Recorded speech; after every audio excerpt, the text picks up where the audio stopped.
Hello and welcome to Talk a Good Game, and it's literally just finished. West Brom Champion 4, West Ham United 2. 3-0 down at half time. West Ham had a glimmer of hope in the second half, but well, we're here to talk about the performance. I'm not going to put the words into their mouths. Tom, what are you feeling right now? Disgusted. A lot of emotions after that. With the way that we've been playing recently and just that performance against Tony Pulis' West Brom, no less. Feel a lot of things after that. Just disgusted, really. Does it throw up a lot of questions for you, Tom, or is it not quite that early? Oh, yeah, no, it is that early because it's not just been happening for one game. This has been happening since the start of the season, maybe potentially even in pre-season. You know, there were questions asked from the team all the way up to the board and the signings that we've made, why the defence wasn't looked at on being improved straight away. There's a lot of questions that are asked at the minute, a lot of questions that need answering, but, you know, it's a long season. It's not going to... hopefully it's not going to define the rest of our season, you know, with 30 odd games to go, but it's the worst of possible starts for a team that could have done so much more. Gonzo, how are you feeling? I'm absolutely disgusted, actually. Absolutely disgusted. You said it earlier at half time, after we switched off at half time. You said to me, normally you find it very, very easy not to swear on these shows, and it's very, very difficult. I'm very, very angry, actually. Very angry indeed. We spent the end of last season. We needed a top... I'm like a scratch record. We needed a top quality right back and we needed a top quality striker. We've wasted our money pretty much. We got players on the pitch like Nordveit or Zaza. It brings Caleri. Our biggest threat looks like a guy that we picked up for next to nothing from Man U, who popped in 9 goals for Barnsley. Where is our top striker? Where's our right back? Why hasn't the first team been improved upon? Why has defending got so much worse than it was last season? I'm fuming. Tom, 1-0, the penalty. I mean, Masuaku handballs it, gives away a free kick, the cross comes in, and he decides to... I don't know if he was trying to trick the referee with a fake header or what he was trying to do, but he just decides to use his arm to control the ball. What did you make of that?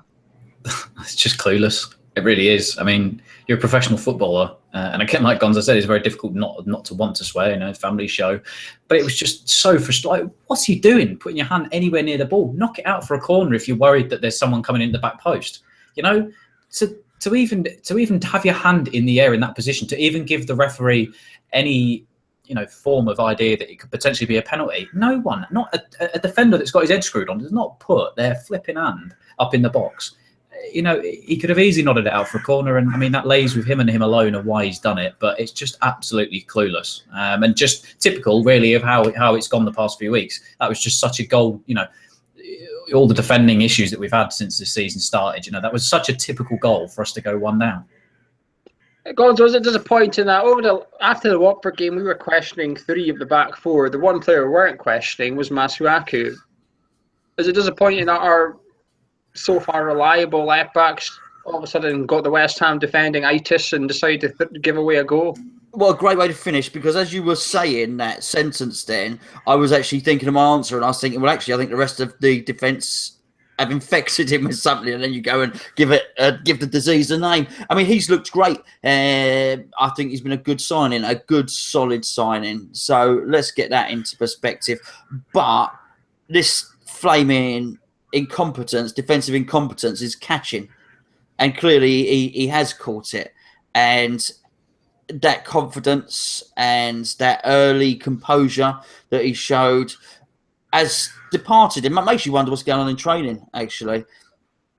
I don't want to go too over the top on him, actually, because he had a horror show today and it was bad. And we have got bigger problems than just him that have been going on for far more games than he has shown. And actually, it almost goes back to the tail end of last season. You can look at it as a new season, or you can try and draw that line, which saw us almost being in a position where we could challenge for Champions League and we very much had it in our own hands. We could have gone above City, and then we played Swansea at Upton Park, and we got done 4-1. And you can almost draw direct correlations between then and now, because our defence was not going well at that point. And yeah, so Masuaku, not good today, but take your pick, mate. Take your pick. Well, step aside Masuaku because you didn't do anything wrong for the second goal. However, take centre stage, please, the other centre-backs. Ogbonna in the corner. Boot it out. Just boot it out. What are you trying? For some reason, it ends up in the outside our own box in the middle of the pitch. Chadley picks up. Chekiai decides to back off. Decides to do an Irish toe jig in front of him while he has the ball. Plays it into Rondo. Collins decides to open up his legs as if he's working the red light district in Amsterdam. And then Rondo sticks it through it. Bang. 2-0. Too easy. Gonzo is... did that second goal some West Ham defending up for you? It was just too easy. It did, and you're absolutely right. What he was doing, he wasn't just at left back, was he? He was right by the corner flag as well, it seems, Ogbonna. And then, Ginge tried, but it was almost 100% effort from Ginge and no thought. It was just trying to do that sort of robust interception block thing that he did. It's really hard to be analytical on that game because it just had a feeling of Groundhog Day about it, actually. And yeah, that particular goal. I mean, you're trying to go through and you're going to analyse it goal by goal. And whilst we're sat here, I'm just trying to think of the bigger picture. I mean, I haven't seen any of the other results. We're in the bottom three. Are we on the bottom three? We'll come on to that later. Tom, what did you make of the second goal? Schoolboy defending. Just showed it against Watford, exactly the same as this week. How many times are we going to allow players to cut inside, to show them inside, to give them that space, to back off like Byram last week against Watford, Collins this week, Kouyaté, people just backing off on attackers and just giving them the space to say, well, have a dig, try me. And to take it nothing away, great finish from Rondon for that second goal, but it's just truly schoolboy defending. And this is coming, like we said on half-time, this is coming from two defensive-minded managers, in Bilic and Dix. To concede 8 goals in a week is really shocking. That is League One, League Two sort of standard, for a team like us that should be playing better. And it's just absolutely comical. And this is against a West Brom side. Take nothing away today. Fair play. They scored 4 goals. They, played well at times. But when was the last time? I'd love to know the last time that a Tony Pulis team scored 4 goals, and it's so infuriating watching it because it's against us when Alves was in charge. Yeah, in the cup, 4-0. Oh yeah, it was. It was. Yeah. But it's just it's such comical mistakes that can be easily rectified. But this is coming from players like Collins, who really is a pros and professional. He's been about for so many years, making simple mistakes. And I don't know who the blame lies with, if we've changed anything in training over the summer. But really, this is just simple mistakes that someone like Collins of Collins' ilk should be able to deal with. Really. The second goal annoyed me more than the first one. The first one is firmly and squarely at one player's fault. It's Masuaku's fault. He was stupid. There was no need for it. You can't blame anyone else except Masuaku. It wasn't a catalogue of errors. There was just one person's stupidity. The second goal, however, there's 3 West Ham players that you can pick out there. Ogbonna, what are you doing? Kouyaté, what are you doing? And Collins, what are you doing? There's 3 players at fault there. You can almost point the blame at the first one at Masuaku, but when 3 players, and it's 3 players that are considered to be very experienced first teamers, and they're all at fault. It's not like we've got Reece Oxford out there learning the trade, making an error. You can almost excuse that, but these are 3 players with loads of appearances behind them, and that's why I cannot get. It starts with Ogbonna. I know people will say all he did was try and clear it, but what's he clearing it for in the corner? Let's say whoever he was up against wasn't. I think it was Matt Phillips. Let's say Matt Phillips wasn't there. Where's that ball going? 30 yards down the touchline. And then there's a good chance that whoever's going to get it, the right back, Dawson, is going to pick it up and come at us again. Why are you even clearing it down the line? Just tap it out for a throw in the corner. If you can organise your defence properly, well, I shouldn't say that after what I've just seen, but if you can organise your defence properly from a simple throw in the corner, they ain't going to score from it. just put it out for a throw in. It's damage limitation almost, and Ogona decided to increase the damage likelihood. Just before half-time, 2-0 down, you're thinking, you know what? West Brom don't look like they can be arse scoring another. Actually, that's what annoyed me about the second one as well. West Brom had no intention of scoring the second one. They were happy to try and keep it 1-0 for the rest of the game. We gave them that. The third one, though, corner, in it comes. Collins kind of goes for it, and then it bobbles, and McLean, boom, goal, 3-0. And then half-time, Zaza and Noble came off, for Caleri and for Gulli. Do you think, Gonzo, that them two players are in the crosshairs for our manager today? Zaza and Noble? Yeah. Well, they should be, but you could have picked Noble or Kiate. I totally agree about that second goal, by the way. Well, I don't know what Kiate was doing. I think for all our talk, and we will talk about Zaza obviously now, and we've spoken about the defence, I think the midfield have got a job to protect the defence, and I don't think we have been doing that at all well. I think you've almost got to look at the fact now that possibly, with the exception of Antonio and Payet, who obviously got another assist, I'm not sure anyone is untouchable in that team. And I will throw all those defenders in there. I'll certainly throw Noble and Kiate in there as well. I said at halftime, we did a halftime show. I'll repeat it because some people might not have seen a halftime show. And that is that I do believe that Zaza gets 15 starts, it triggers a £24 million transfer. We need to seriously look at that. I've noticed, I'm just looking now, I didn't know the results. The telly's on at the moment. I noticed Slimani scored today a brace for Leicester. And Benteke, we've got a forfeit. If Zaza outscores Benteke, right, this season, I wear a dress on a show. I'll tell you what, I'm quite confident I'll be wearing my trousers and my T-shirt for the rest of the shows this season. Batshuayi is not even playing for Chelsea. Zaza was way down the list of the strikers that we want. He doesn't look like a finished. Well, not the, he might be the finished article. He doesn't look like he can fit into our system, and that's me being kind about it.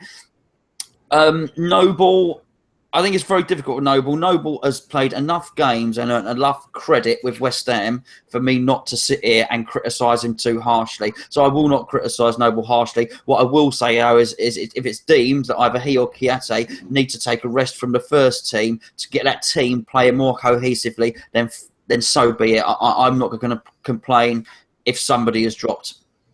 I to be honest, I don't care how long you play for West Ham to an extent. Obviously, we owe him a lot, blah, blah, blah.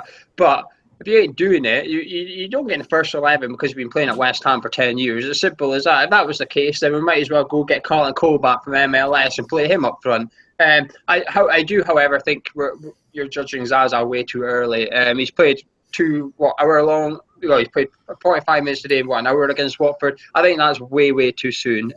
Bearing in mind, you're asking him to score goals on a team that's playing absolute rubbish behind him. If we were winning games 1-0, 2-0, whatever, and he still wasn't doing the business, then I agree. However, he's up against teams and he's got nothing to feed off of. I thought it was a bit of a shame to take him off in the second half, actually, because we were going to be on the front, we were going to be piling forward. Now I would have liked to have seen him up front with the players supporting him. Sorry, can I just come back on that, Gio?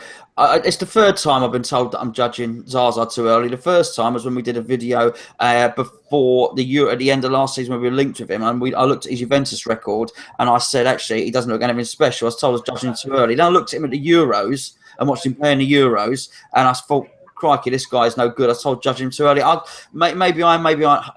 totally agree that maybe we need to see him in a partnership. If that's the case, what was Bilic doing bringing Caleri on? Because that wasn't the right guy to bring on. He should have brought on Fletcher. If what Zaza needs is someone up alongside him, why isn't he bringing a taller guy on that he can feed off? I was very frustrated, not so much with the people that went off, but the substitutions he brought on, actually. Well, we're going to speak about Bilic in a minute because, well, as I said, Noble's untouchable, so is our manager.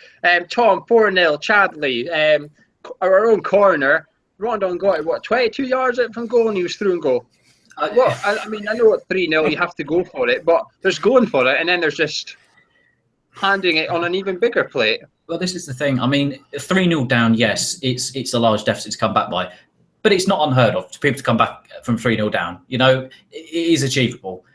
If that was the 90th minute and it was 4-3, and we needed a goal in the 90th minute, fair enough. I would have accepted that. But at 3-0 down with 45 minutes to go, we saw we got 2 goals. And where the hell was everybody going? There was nobody back. And they break on the attack, sweated it, and it was finished by Chadley. But where the hell is the defence? And it's just, like I said, it's schoolboy. It's comical. These are normal things just to have at least one man sat back on the halfway line. But there was no one there. And it just, there's a full 45 minutes of play to go. And to commit everyone forward that early, it wasn't that desperate. And to give West Brom a fourth, it's just, because we could have gone on and we could have fought for something in that last 10, 15 minutes at 3-2, But like I say, it's just comical. There's no other way to sum it up today. But like I'm sure we'll get into Bilic, but he needs his head banging. He needs it banging quick. It was 4-1. Payet crossing it. Antonio, fantastic header. The 3rd goal in a row West Ham scored with Payet crossing it and Antonio heading it. Then we got a penalty as Payet was brought down. Lanzini chucked it away as Mr. Reliable was on the bench with his hand strapped up. But let's talk about the game in general now. There's no point talking about those 2 goals and analysing them as such. But Gonzo, where has it gone wrong today? We talked about the defence, but there must be a bigger picture here. Well, you've almost contradicted yourself. You said, where's it gone wrong today? There must have been a bigger picture here. I don't think it has gone wrong today. I think the second part of your statement was right. I think there is a bigger picture. I don't know what it is. Obviously, more worryingly, I'm not sure the management know what it is. And something drastic needs to be done. And you could look at that and you may analyse and say, this player needs to come out. So let's say we did something as basic as Adrian has shipped 8 goals in the last 2 games. So we replaced the keeper. Do we think that would make the difference? Now, don't get me wrong, I think Randolph should play the next game, by the way, just for any number of reasons. But that's not going to do it. What about if we took one of the centre-backs out and replaced him with another? Well, we just did that. That's not going to do it. Like Cresswell coming back, will that do it? I think you could make all these individual selections, and I still think we've got a bigger problem. And if you're watching this and you agree with what I say, then you've got to think that the problem is bigger than the sum of its parts, if you know what I mean. And you've got to if you read the match thread today on hammerschat.com, when we're all going through it, you can see it's like a roller coaster of emotions. You'll see the whole timeline of what happened today. And people are starting to get quite annoyed about it. And it gets quite poisonous on there, which, funnily enough, is exactly what I think that stadium is going to be like against Southampton. And the reason I say Southampton, not Accrington, is I don't even think many people are going to turn up for that Accrington game. There's a big problem. I don't know if you guys have got your own ideas. There's a big problem at the moment. Well, do you have an idea, Gonzo? I think fitness might have something to do with it. It might be an easy excuse. We've looked tired. We constantly look tired all season. And there was a point today where on the thread, somebody said, I've just put 20 quid on at 100 to 1 for West Ham to win. We were 3-0 down, right, at that point. I actually went onto Sky Bet. And as I went on Sky Bet to see the odds, a goal was scored and it went from 100 to 1 to 500 to 1. Okay. Now, I then looked at it and I thought we could have a chance of doing it because I'm a West Ham fan and we're football fans and we're all optimistic. It went to 4-2 and we ran out of steam. We didn't have the momentum to keep it going. Just to contradict that, we were 3-0 down at half time. You can't say we were 3-0 down in the first half because we're unfit. We weren't out of steam in the first half, but we were still 3-0 down. But I'm clutching at straws. I don't know the answer. I think we all are. And the problem is, I think Slaven Bilic is as well right now. Tom, where do you think it's going wrong? What's the big picture? What are we missing? Are me and Gonzo not saying anything you're thinking of? Like you said, it's a whole host of things. I don't know how a team can go from finishing 6th last year and all the positives we had to take from a season such as last year and to go into what we've done now. You could say that the stadium move has distracted players, the pressure almost of things, but I don't know what it is. I mean, we're lacking any presence at the back four. We're lacking a hell of a lot of things. Bilic, like you just said, Bilic seems clueless half the time. He looks over at, sometimes the cameras pan round and he starts scratching his head like he doesn't know what's going on. The board. To be fair though to Bilic, he probably is wondering what the hell is my left back doing punching the ball, and what the hell is my player standing off the strikers for? No wonder he's scratching his head. I would be as well. Yeah, exactly. But I think, like you said, Zaza hasn't fit as well. There's just been a lot of almost like panic buys, a lot of players that have been bought just for on the basis that we were going to get in Europe, not actually looking at individual positions and saying, okay, we're going to upgrade here. I think we needed to go out and get a centre back, a right back, and a striker. But that's another topic entirely. I think there's just a whole host of things have gone wrong this summer. And it's not like it's getting any easier because the stadium issue is still there. The stadium stuff won't be sorted out. Like Gonzo said, that atmosphere is going to be very nasty next weekend. And I would not like to be in that stadium if we lose and it turns sour, because there is a lot of unhappy fans of what's going on at the minute. And we're talking about 5 games into the season. It's not like we've been losing all the way up to Christmas. There are issues there that stem from the top that are coming down into the team. And don't get me wrong, that cannot be a happy dressing room night right now. You don't ship 8 goals in a week, and take positives, because that has to be a negative environment, a negative, dressing room. And we could pick things up, but we're picking it up against Accrington Stanley. That's not like, To be honest, Tom, that's coming into where I think the problem is. I don't think the players care that much. No, but that's the thing. Not enough. Certainly, I know you're saying it's going to be a hostile environment, but how many of them are going in there right now, taking their boots off or whatever, and throwing them against the wall and turning around to their teammates and saying, how about you step up to the plate, etc., etc. We're doing silly mistakes at the back, and they're all just looking at each other going, do you want to get the ball out the net? Take the kick off, please. Last weekend, when Adrian and Collins did that mistake, I watched it back during the week, and I watched the highlight. I don't know why, I decided to watch it. And what disappointed me was that, I missed it when I was at the game. I seen the goal, etc. But then I watched the reaction of the players during the week. Why were they not grabbing each other by the throat, almost, or screaming at each other, saying, you need to speak to me. What's going on? There was no one blaming each other. Now, I'm not saying I want them punching each other in the face. What I'm saying is I want a bit of heart in the team. I want a bit of passion. We've just conceded 3 against West Brom in the first half, and the players are just looking around at each other going, yeah, I think this is part and parcel is what I'm trying to say. They had a players meeting with the manager or something the other day about this weekend. That's clearly gone through one ear and out the other, because we came out like we did in the second half against West Brom in the first half today. Nobody cared. Like you said, no one ran for things. We went 2 down. It was just pass, trying to create the odd opportunity here and there. Nobody was just willing to take that step, willing to, almost just try to make something happen. From Noble with his passes into Zaza. Zaza at times drops his head, didn't look interested. It's just, like I said, there is just so many issues. But this meeting that happened the other day clearly has not worked whatsoever, because it's just gone back straight back to square one again for Southampton next weekend. And do you know what? I think we're going to lose against Southampton next weekend, because they're a good team and they can quite easily capitalise on the way that we've played. And then all of a sudden we really are in trouble, I think, at that point. But there will come a point when players will want to stop playing for a manager because they're not happy with the way things are going. They're not happy with the way things are happening. And like I said, it's a very hostile dressing room probably at the minute. And people are looking around at people to blame. But why nobody has grabbed someone by the scruff of the neck? I'm looking at Mark Noble, a leader, a captain. Why he's not gone up to him and said, put your neck on the line here, accept that it was your fault and do better, not just, another goal's gone in or something else. But before I come to Collins, I know he's wanting to speak. But the thing with Martin Noble is last weekend, for example, his hand got cut or whatever. He went off the side of the pitch, got his bands on, came back into play.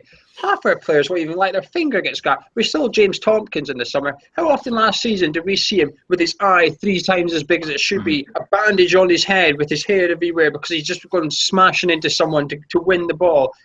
Tompkins, Carroll, Noble, these guys going for 60-40s in the opposition's favour. Half our team won't even go in for a bloody 50-50 these days. And I think that's what's the problem. I think we just need some bit of heart in there. Gondor, you've been listening to us. What are you thinking? Well, I've changed my thinking because you said about Tompkins. We did some stuff last season in the club with just did some videos in and around the club and for the club and whatnot. And Gio will remember this. the one person I used to come back talking about was Tompkins, right? He was the one person, it's silly, but he always used to say hello. And then I saw him, I got quite close to some of the players. And he was the one person that was always joking around with them. You could see he was a really popular guy in the dressing room, actually. And he was always I saw him, he was doing practical jokes and silly things, trying to pull their trousers down, trying to kick footballs at them, tickling them and just being generally silly. I wonder how much that's been a miss. What I was going to say, and what I was waiting to say was, there was in the meeting, he spoke about the meeting, Bilic said we need to get back to basics. So I'm just wondering, from a tactical point of view, bearing in mind, if you have Payet and Antonio in the team, you're almost guaranteed a goal. Not only are you guaranteed a goal, you're almost guaranteed two. How difficult then is it tactically to create a defensive framework whereby you can just keep it tight and think, well, if we tactically create a certain situation where we can get Payet crossing the ball and Antonio in on the far stick, we know we can score, and then we just keep it tight. I don't understand. I'm a plumber. I don't understand. Why is something tactical not being put in place on the training pitch where we can keep it tight and then nick a goal? We were a counter-attacking team last season, of course. I can't remember too many times last season when we had 72% possession. We had a bit better than we had when we had Allardyce as manager, but we were a counter-attacking team. I don't know why that's changed. Because teams have sussed Bilic out already and said he likes to counter-attack. We just won't let him counter-attack. Payet won't get back. Lanzini rarely gets back. Antonio rarely gets back. Our two centre midfielders are not up to playing as two centre midfielders together. They either need a third one in there, or they both need upgraded or shifted somewhere else in the team or something. Our centre midfielders are the core of the team, and our core of the team is just not good enough. I'm a big Noble fan. Last season, I thought he was fantastic. This season, he looks like a different player, and it's not for the good. Chiaki, I've never been his biggest fan in centre midfield. I think he's a good player, and I think he's got potential. I just don't think he's fulfilling that potential. I think he can't pass. He cannot pass. He doesn't tackle. If you go watch the first half today, again, for whatever stupid reason you might want to, the whole first half, he's standing next to bloody Rondon when we have the ball. We're getting beat by West Brom, and we're struggling to get the ball out of our half. He's standing next to their striker the whole bloody time. He's just standing there. He's actually jogging in a circle around Rondon to look like he's busy, but he's not even coming out the centre circle of the pitch. People point at Noble and goes, he always passes it sideways. That's because there's no bloody person in front of him coming to get the ball off him. How are you meant to prove? The only time you can play it forwards is by booting it up front, and we all complain when we do that. But our centre midfield needs to change. I don't care what Bilic does. I hope against Accrington, we can't really judge against Accrington Stanley, but put Obiang and Nordveit in there or something and say to them, if you impress right, if you look really good, I don't care it's Accrington, if you look really good, you keep the shirt against Southampton. Let them go in there. Give them a challenge. He's got the cojones to do that. Do you think he will drop a big name or several of them, Bilic? No, but this is maybe the problem. Last season we had 7 players we knew would start every week. Payet, Antonio, Lanzini, Noble, Chiati, Ogbonna, probably Reed or Collins, one of those two, Creswell, Adrian. We knew who would start. This season, we don't know. The fans can't even guess who's going to start. And it's almost like there's too many changes away. Bloody Nordveit's been at our club for 2 months and he's playing in about 4 different positions already. How's that guy meant to fit into our team? How's he meant to get settled at West Ham? Here's your partner today. It's Noble. The next game, you're playing alongside Ogbonna now. The next game, now you're playing alongside Collins and then behind Antonio. How is this guy supposed to settle into our club when we're shifting him around the team like there's no tomorrow? What's this guy's position? And we literally bought him in to be jack of all trades, master of none. Because that's basically what we're telling him he's going to be by playing him on the pitch. At least give him a position and let him nail it down rather than using him to cover up gaps. Tom, we're going to have to start wrapping this up. So, Tom, what's your last word on this? I just agreed with everything you said. Nice little rant there. It just summed everything up, really, 100%. I think it just... on the point of Tompkins, I think we just need to be careful really at the minute. And just, I feel like, honestly, that the club has lost a bit of its soul really this summer with a few of the players that have gone. The stadium move, I know it's been spoken about before, but just some of the players that are left and the direction that the club's going in, I just feel like we've just lost a bit of soul, a little bit of heart this year. And like we said, what's to say the owners don't sell up soon? I know that's another topic for another day, but yeah, I just think that we've just become another one of those, just another one of those clubs, maybe potential foreign owners coming in soon, a brand shiny new stadium is half full, a load of players that have been bought from leagues that potentially may not fit here. Favourites going, Tompkins, people like that. There's so many things that have gone wrong this summer, and I really think that we're in for a long, long season. And I don't honestly see us replicating anything even after we pick up to where we were last year. And it's sad, it really is. But what optimism do we have at the minute? Because our best players have come back, and we're still playing like crap. It's nothing to be optimistic about at the minute, and it's just sad to honestly say that. I've got a big question for these two in a minute, but we want to hear you. You guys are watching. You've been listening to us. You've got your own opinions. Want to hear them? You can comment below in the YouTube channel on this video. Make sure you subscribe while you're there as well. I've got a few things coming, which I'll tell you in a second. Come on to our forum at hammerschat.com. Get involved in the discussion. We want to hear your opinions. But a big question for these two. We were actually going to be drawing our competition winners of a book tonight, but we're not going to do it because this video has been so miserable. It feels a bit rubbish to be trying to celebrate a victory for someone out there. But we've got two winners coming up, and they'll be in the Atkinson Stanley preview, so do keep your eyes on that. And we've also got a big competition coming out next week as well. But Gonzo, one, are you panicking? And 4 defeats from 5 now in the league. Are you panicking yet? And is Bilic under pressure? Worse than panicking, actually. Could we get relegated? You would think not, but I've been a West Ham fan for a long time, so we certainly can get relegated. I'm almost, it's going to sound ridiculous, almost too depressed to panic. I'm not watching match. I don't even want to watch Match of the Day. I'm going to go and get something to eat. I'm going to see if there's any films on, and that's bad. That's really bad that it should make me feel like that. I don't want to get the train up to watch the Accrington game. That's the truth of the matter, and it's making me apathetic, right? And the last thing this club needs at the moment is apathy. We're trying to fill the stadium and all the rest of it. Is Bilic under pressure? He bloody well should be. I tell you that much. There was that big thing in Bilic we trust. In Bilic we trust. Well, do you know what? I don't trust because I need him to show me that he's got what it takes. Because if he doesn't sort it out.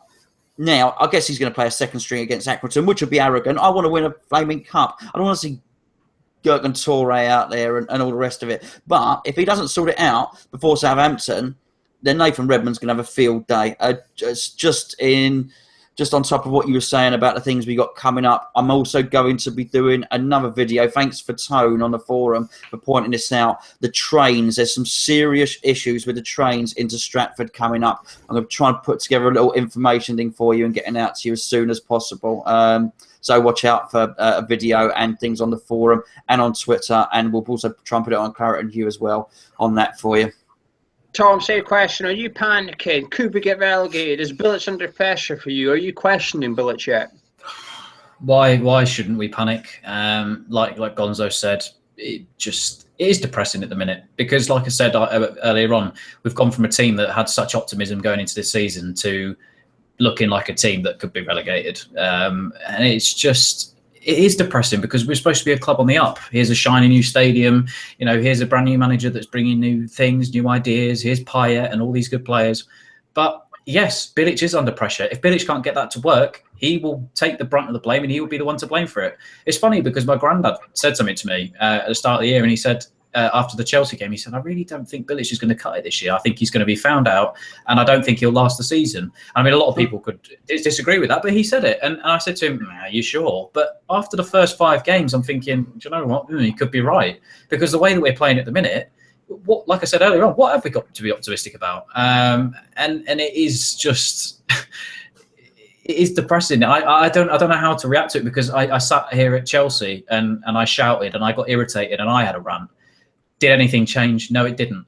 You guys got irritated last week for Watford. Did anything change? No, it didn't. We come here this weekend, the same thing has happened. Is it going to, it's just the same thing over and over again, and it's the same issues that aren't getting solved. And like Gonzo said, we got Southampton coming next week. Nathan Redmond could have a field day and we could get battered. It could be another heavy scoreline and people are going to be in full panic mode. And I mean, at the minute, yes, I am panicking because we should have easily taken 3 points today. We should have taken 3 points the week before, easily winnable games. And it's just not happened for us at the minute. And I'm hoping that when Cresswell comes back. But again, that could be too late because we could have lost another 3, 4, 5 games by that point. But when Cresswell comes back, we have Arbeloa in there, who is a proper right back, who's hopefully shows us what a world-class player he could be. You know, he's got the knowledge and the nous to play it well at right back. That Ogbonna switches his head on, and that James Collins is nowhere near that lineup. And I hate to say that, but he is the common denominator for me this season. He's been crap in every game he's played in. Maybe even give Oxford a chance, or stick Reed back in, and have Randolph in goal. But there's so many issues that are going on at the minute, and it's just depressing. It's not excited. You know, I'm going to go out under town and have a drink tonight because I don't want to sit in and watch Match of the Day and be all depressed this evening to think about it. Because what do we say? It's just depressing. I'll tell you something just quickly before we finish. If you were any one of the other 19 Premier League clubs, this is how bad West Ham is. You'd be wanting us as your next game. You would want to play West Ham next, and that's how bad it is. And nobody wanted to come to the Bowling last year because they knew what a fortress it was going to be. And now teams like Gonza said, you can't all wait to play us, and that's how bad it's got. You know, in what team? You know, Middlesbrough when they come in a couple of weeks, or Hull if they come thinking that we can nick points off West Ham. It's just embarrassing. It really is. Spineless. Just quickly, we are doing this straight away after the kickoff. We started recording 60 seconds after kickoff, so you might have got a different reaction had it been done in 4 hours' time. But what you've got is what you've got. You've got disappointment. So there you go. Well, I don't think we're going to get relegated. If football was played on paper, I think we'd be top half pushing for Europe. However, it's not. If football was played by organisation, we'd be getting relegated because right now there is very little organisation to our side. But it's played with a mixture of the two, and I think that's going to show, and we're going to finish mid-table. I'm not calling for Bilic's head because I still think he's the best manager we've had while I've been alive and understanding the rules of football and following West Ham United. And I don't want to hound them out after 5 games. However, come Christmas time, I'm going to give him half a season at the very least to turn it around. But I am now starting to look above Bilic a little bit and look at the board and think, have you actually shafted our manager here a little bit with the transfers? When Bilic gave you a shopping list of players, who was on that? Because like we said, Zaza was probably halfway down the list. You know, surely if you're going to back the manager and expect the manager to hit the targets you want, you give him the best tools possible. And I don't believe for 1 second we couldn't get Christian Benteke. Not for 1 second. Absolutely. So Absolutely. If you're going to do 2 bob business in the transfer window, you're going to have to accept 2 bob performances on the pitch. That's the board level. What the fans can't accept is a 2 bob attitude, which is what we got delivered at the Hawthorns today. The board control the talent. The fans are the ones that can expect the right attitude, etc., from the players and the manager. We can't control the talent on the pitch. That's for the board team to think about. What we can expect from the players is 100% commitment, 100% effort, and we've just not had that at all this season. 4 defeats from 5 is laughable. It's laughable.